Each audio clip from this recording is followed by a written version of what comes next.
Hello, and welcome to the Greek of the Week. My podcast was on Hebrews 7, and so let's do the Greek of a verse from Hebrews 7. This is an interesting one, theologically rich. Hebrews 7:11. Amen un, not amen, but amen, un teleosis diates leuitikes hiarosunes. Okay, there's a mouthful. Leuitikes, Levitical. All right, so a is one of the words for if. There are two words for if in Greek. This is the one that assumes the truth or the untruth. In this case, we're going to see what's called a contrary to fact argument here. So if men on the one hand, so we have a contrast that's being set up here, therefore, which means that there is some sort of a logical consequence here. So given what the author has said before, therefore, what he's about to say logically follows. Men and un are post-positives. They never come where they're supposed to.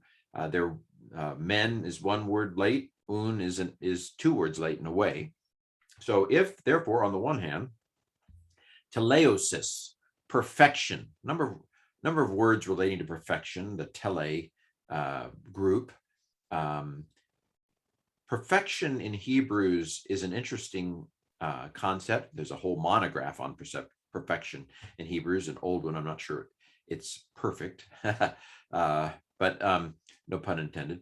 But basically, perfection when it comes to Jesus in Hebrews has to do with him being ready to locked and loaded for atonement. Ready for atonement. We're ready. He's sat at the right hand of God, and we're ready to. And let's begin. Let's begin atoning. So perfection has to do with completion of that sort with Jesus.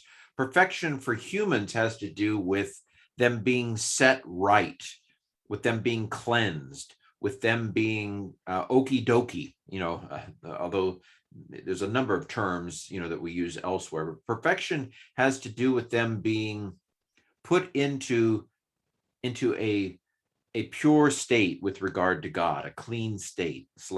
So their sins being perfected, as it were, sins being slate clean. I obviously am having trouble finding the words, but what the author is basically saying is the Levitical priesthood was not actually able to cleanse sins. It was not effective in that way. It could not put humans in a pure state in relation to God. Therefore, if perfection through the Levitical priesthood was, so this past tense is a clue that we have a contrary to fact.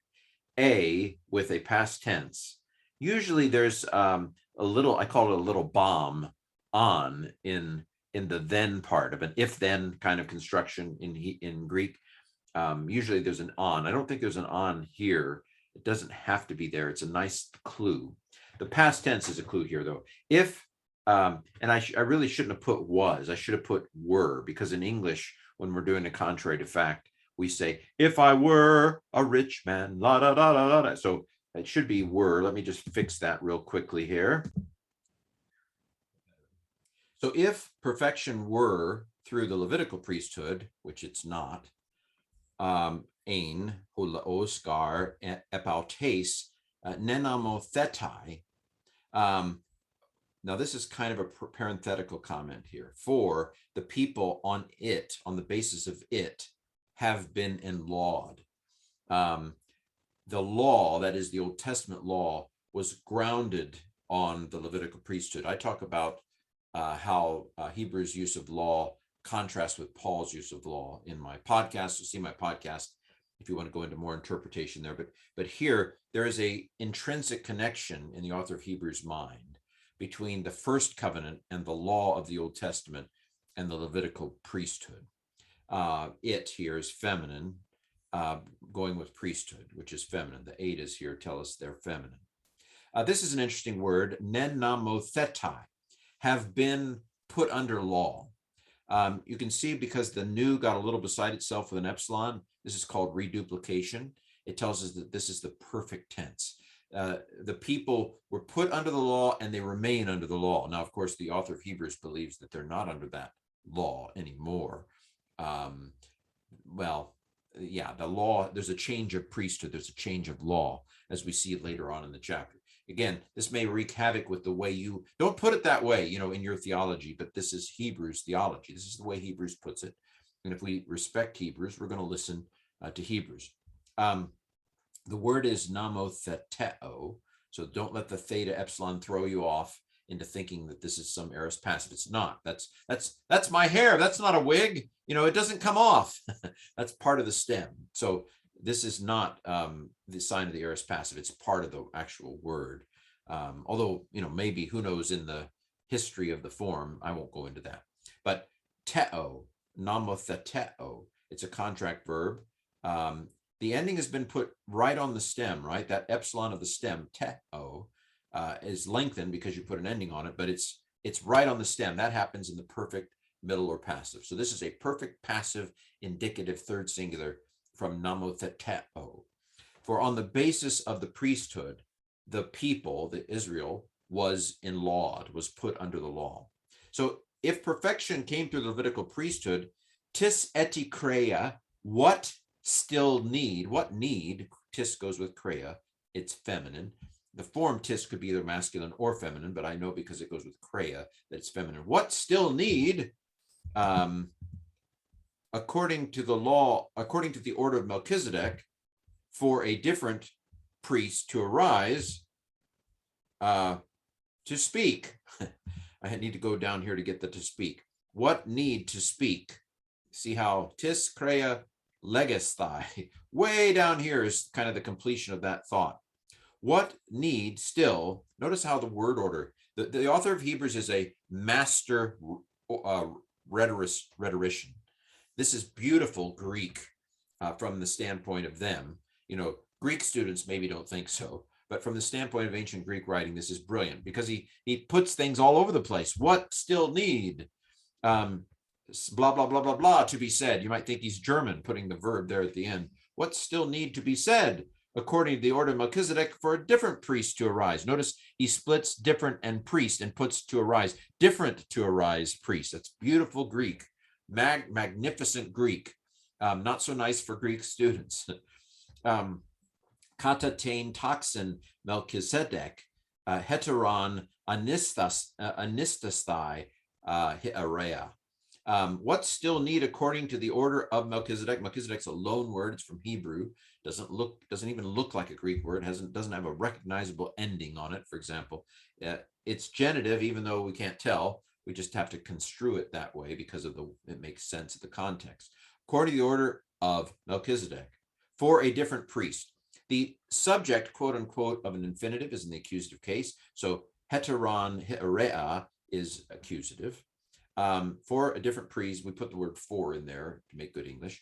For a different priest anistasthai. This is an infinitive. 6 of the 7 infinitive forms end in I. There's one. St tells me it's probably a passive or middle infinitive. And I think this is from anistemi. It's a me verb. And I mean, you could parse it as a middle if you want. You could say it's because it doesn't have the, well, it does have the iota, doesn't it? So I'm going to go ahead and I'm going to call it, am I going to call it a present middle infinitive from anistemi? I feel a little hesitant doing that, but it may have, I'm not going to look it up. You look it up and tell me in the comments. It might be anistemai.